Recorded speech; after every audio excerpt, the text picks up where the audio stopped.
Sveiki visi, sulaukę naujųjų 2026 metų. Šie metai pagal kinų kalendorių bus ugninio žirgo metai, o kai kam bus ugninio arklio. Čia jau kaip sakyt, kaip kam patinka. Kam patinka žirgas į karietą kinkyti, o kam patinka arklys plūgui tempti. Esu Gediminas Ustinavičius. Žiūrite 6 seriją, kurioje pasakoju apie 2024 metais stebėtose rinkimuose pastebėtus skandalingus dalykus. Ir prieš tai buvusias serijas rasite šio filmuko aprašyme. O šioje serijoje iš pradžių ištaisau klaidą, kurią padariau 5 serijoje, šiek tiek apvogdamas 4 Žirmūnų apygardos Jolantą Čepę, nes tada pasakiau, kad jinai išankstiniam balsavime panaudojo X, tai maždaug 10% nuo rinkėjų sąraše esančių rinkėjų skaičiaus tiek išankstinio balsavimo biuletenių vienmandačių, ir aš tą skaičių X išskaičiavau iš 6900. Tačiau pamiršau, kad jinai ne vien vykdė išankstinį balsavimą ne vien vienmandačių, bet ir daugiamandačių. O daugiamandačių jinai yra gavusi jau su serijos numeriais, pirmoje eilutėje 33 000, taigi iš jų jinai irgi galėjo apie 10% panaudoti išankstiniam balsavime. Todėl šita schema yra neteisinga. Štai yra kita schema, kur iš 6000 jinai panaudojo X ir iš 10 100 jinai panaudojo Y. Taigi pas ją likutyje, čia galima būtų skaičiuoti, kiek pas ją liko. Pas ją liko ne 20 200, o 3000 maždaug mažiau. Ir šitų dar irgi liko 3000 mažiau. Dabar, kodėl apygardų pirmininkai pasilieka pas save rezervą? Mums ilgai stebėtojams buvo šitas klausimas keistas. Mes galvojam, kad čia yra rinkimų apygardų pirmininkų saviveikla. Tačiau pasirodo, taip nėra. Čia yra rinkimų organizatoriaus knyga ir aš iš jos išsikirpau 105 ir sekančius puslapius, kuriuose yra aprašyta balsavimo iki rinkimų dienos organizavimo ir vykdymo tvarka.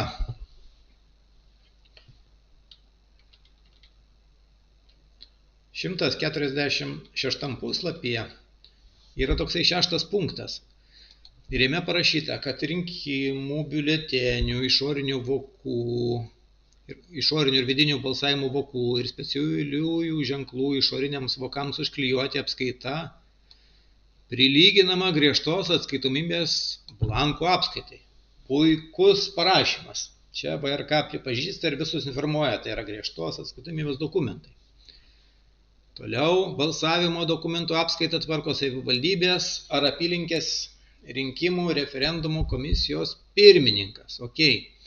Ir čia toks labai svarbus dalykas. Savivaldybės ar apygardos rinkimų komisijos pirmininkas, išduodamas balsavimo dokumentus apylinkių rinkimų ar referendumo komisijoms, privalo pasilikti ir turėti šių dokumentų rezervą savivaldybės ar apygardos rinkimų referendumo komisijoje.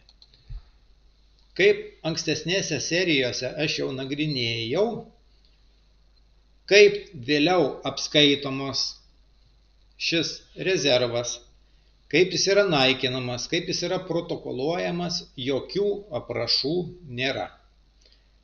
Taigi, jisai privalo pasilikti, dokumentų apskaita prilyginama griežtos atskaitomybės dokumentų apskaitai, tačiau nėra jokių aprašytų procedūrų ir šitie rezerve likę dokumentai į protokolus nepatenka.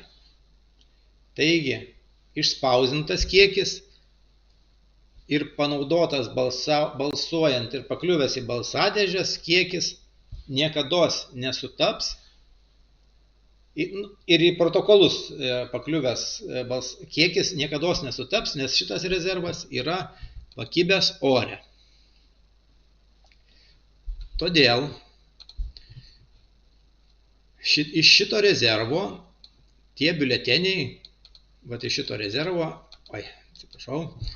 biuleteniai iš rezervo likuose apygardose gali labai norėti pakliūti į balsadėžes ir pakeisti jose tikrąją rinkėjų valią. Kaip tai galima padaryti? Ogi įvairiai. Yra įvairių būdų turbūt. Galbūt galima perduoti, čia aš spėlioju dabar, pagal perdavimo aktus perduoti į apylinkę įrašant vieną kiekį, realiai perduoti kitą ir apylinkės pirmininkai galbūt gali to pasinaudoti. Čia yra spėjimas, niekas už rankos nepagavo, negaliu pasakyti. Tačiau panagrinėjus atidžiai rinkimų organizatoriaus knygą, aš pastebėjau ir rinkimų organizatoriaus knygoje užprogramuota procedūra, kuri yra labai pažeidžiama. Na ir panagrinėkim, kaip rinkimų organizatoriaus knygoje vykdomas išankstinis balsavimas. Štai 106 puslapyje parašyta, kad čia rinkėjas ateina, nustato jo asmens tapatybę ir rinkimų komisijos narys prieš išduodamas balsavimo dokumentus atlieka tokius veiksmus. Va šitas 9.1 punktas. Pagal lakšto duomenis ant išorinio balsavimo voko užrašo savivaldybės, tai yra apygardos ir rinkimų ar referendumų apylinkės pavadinimus ir jų numerius. Pridėjęs liniuotę, nuplėšia informacinį rinkėjo lapelį ir duoda, va šitas yra lapas, šitą informacinį rinkėjo lapelį nuplėšia, duoda jį rinkėjui, duoda balsavimo biuletenius, duoda išorinį ir vidinį balsavimo vokus. Veiksmas vyksta toliau taip. Rinkėjas prabalsuoja, balsavimo biuletenius sudeda į vidinį balsavimo voką, užklijuoja.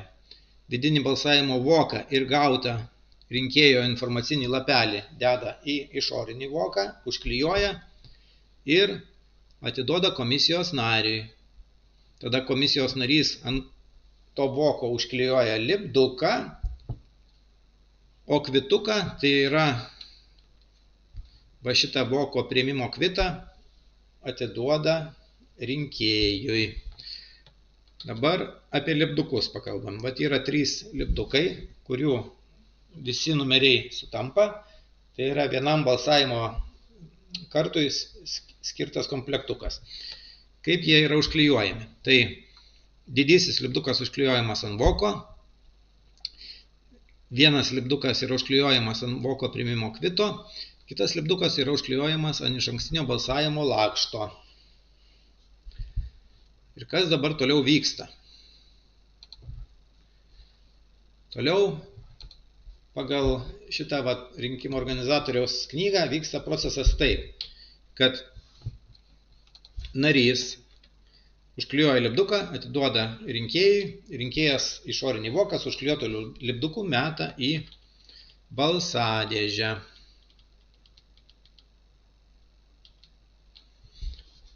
Čia va yra lipduko užklijavimo procesas aprašytas. Dabar 20 punktas yra labai svarbus. Iš VRK informacinės sistemos atpausdintas vardinis su rinkėjo duomenimis lakštas nepatvirtina, kad rinkėjas balsavo. Taigi, jūs dar nesate balsavę. Nors ir įmetėte į balsadėžę balsą savo. Rinkėjo balsavimo faktas yra patvirtinamas tik tada, kai specialaus ženklo numeris įkeliamas į elektroninį rinkėjų sąrašą prie balsavusio rinkėjo. Pagal lakšto pirmąją dalį, kurioje užklijuota specialaus ženklo antroji dalis, rinkimų referendumo komisijos pirmininkai organizuoja specialaus ženklo numerio įrašymą į elektroninį rinkėjų sąrašą prie balsavusio rinkėjo. Dabar žiūrėkim, kas čia yra. Tai yra iš ankstinio balsavimo lakštą, pagal šitą lakštą, ant kurio yra šitas lipdukas.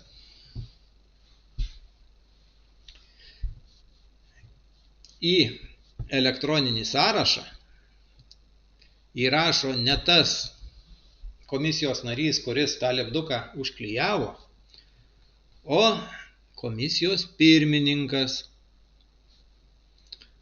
O komisijos pirmininkas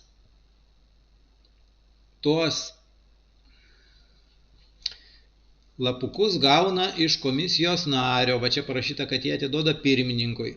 Ir pirmininkas atsakingas, kad šitie lapukai ir tie skaičiukai būtų suvesti iki 24 valandos.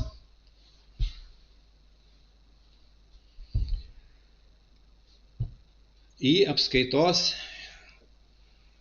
žurnalą šitą į elektroninį rinkėjų sąrašą. Taigi, šitoje vietoje yra išplaunama atsakomybė, kad vienas komisijos narys lipduką užklijuoja, o paskui kitas tik suveda į kompiuterį. Nors tas komisijos narys tą rinkėjo lakštą atspausdina iš kompiuterio pats, o lipduką suveda į apskaitą kitas. Dabar kas vyksta toliau?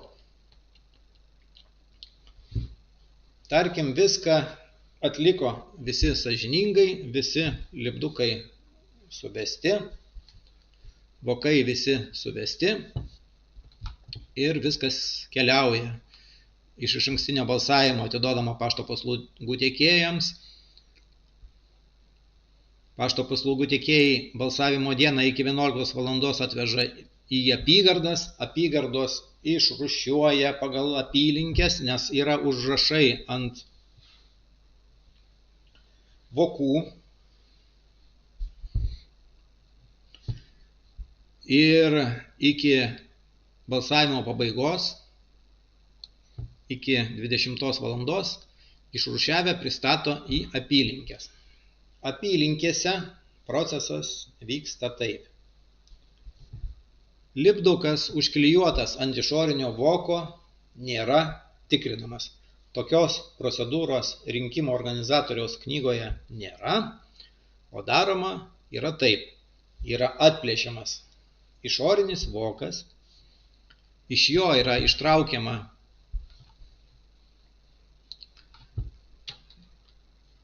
informacinis rinkėjo lapelis, iš jo yra skaitoma rinkėjo pavardė, jis yra tikrinamas yra sąrašuose ir jo tada balsas, jo vidinis balsavimo vokas metamas į balsadėžę. Ir šitoj vietoj yra didžiausias pažeidimas, kuris tik tai gali būti, nes lipduko užklijavimas ant išorinio voko, toliau keliavimas per pašto paslaugų tiekėjus, keliavimas į apygardą, čia rūšiavimas ir pristatymas į apylinkės yra visiškai bevertis, nes to lipduko apylinkės netikrina, ar jisai yra toks, kokį jį užklijavo komisijos narys. Dabar žiūrėkim, kas gali atsitikti. Tarkim, šita apygarda balsavimo dieną 11 valandą gavusi savo apygardos apylinkių iš ankstinį balsavimą nuo 11 valandos iki 20 valandos, tai yra turi 9 valandas laiko ir turi biuletenių rezervą, daugiamandačių, turi vienmandačių rezervą, toliau turi rezervą holograminių ženklų balsavimo vokams plombuoti likutį, nes gavo jų, tarkim, 5000, o geriausiu atveju 10% pas juos buvo panaudota išankstiniam balsavime, tai reiškia 3300 buvo panaudoti išankstiniam balsavime, tai dar liko 1700 lipdukų, už kuriuos jie niekam neatskaitingi, nes tokios dokumentų rezervo, kuris aprašytas šitam punkte, šito rezervo apskaitos mes nežinome, kaip jisai yra tvarkomas, ir jisai yra pakibęs ore, taigi jinai turi rezervą ir jinai gali užsiimti gautų vokų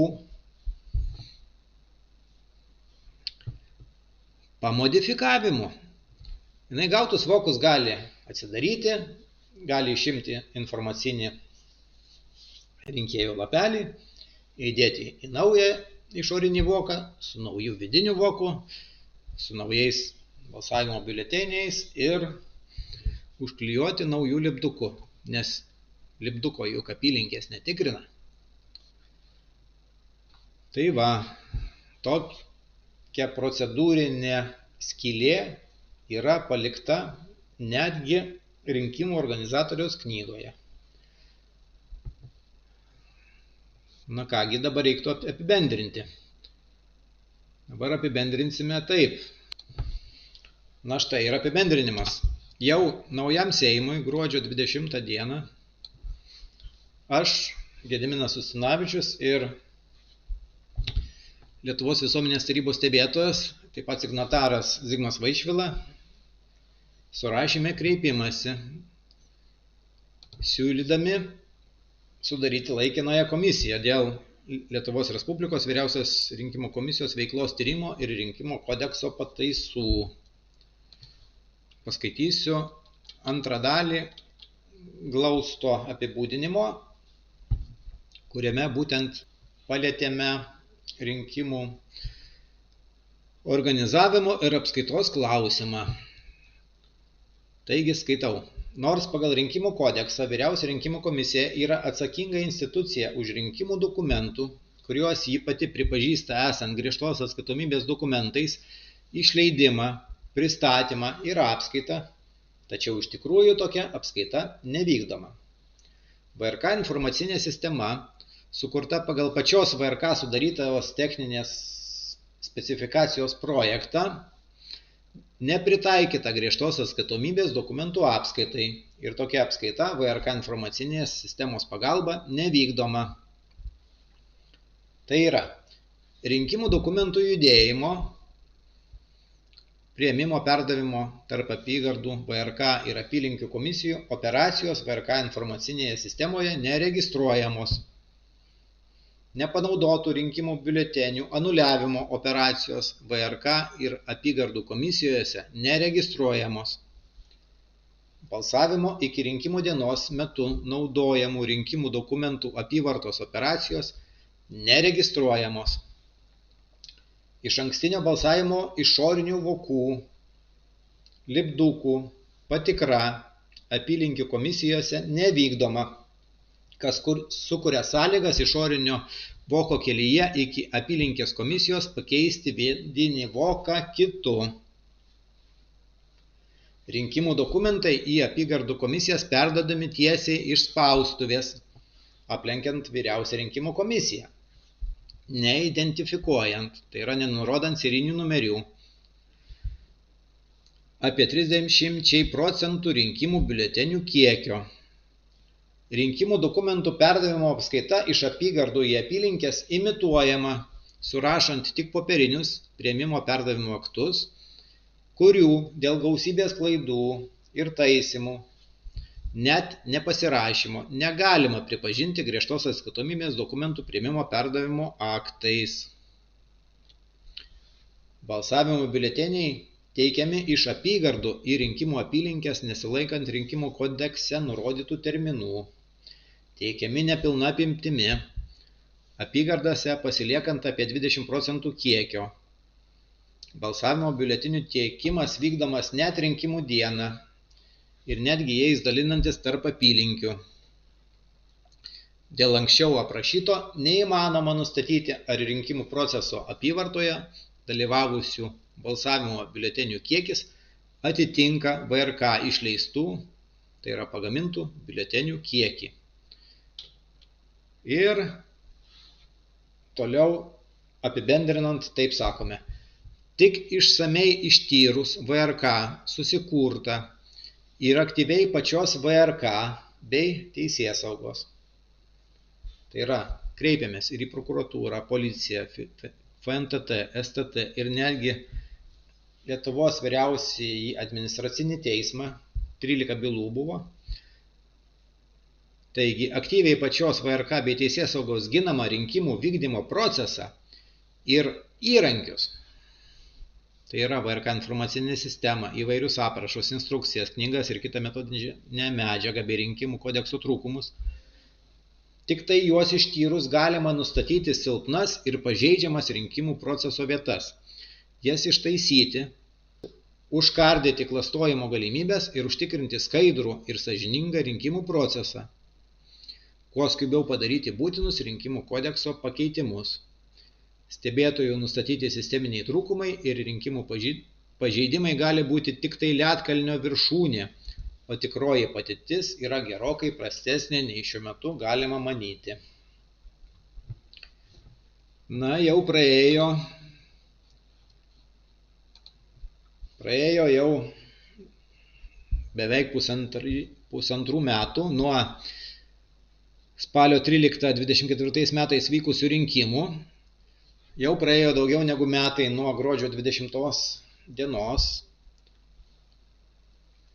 Ir netgi buvo svarstomi rinkimų kodekso pakeitimai, tačiau nei vienas Seimo narys nei piršto nepajudino dėl šio kreipimosi, nors jisai buvo išsiųstas ne vien tik tai į Seimo adresą, bet buvo siųstas ir kiekvienam Seimo nariui asmeniškai į jo pašto dėžutę.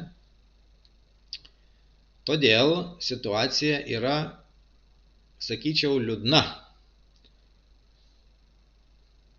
Nors keletas Seimo narių kritikavo rinkimų procesą, buvo kritikuojama elektroninė sistema, kad tai yra nesaugi, buvo kalbama įvairiose laidose YouTube'inėse, kad kažkas matė maišus, biuletenių išmestus, konteineriuose ir taip toliau, ir visokios kitokios kalbos, tačiau visos šitos kalbos yra tuščios.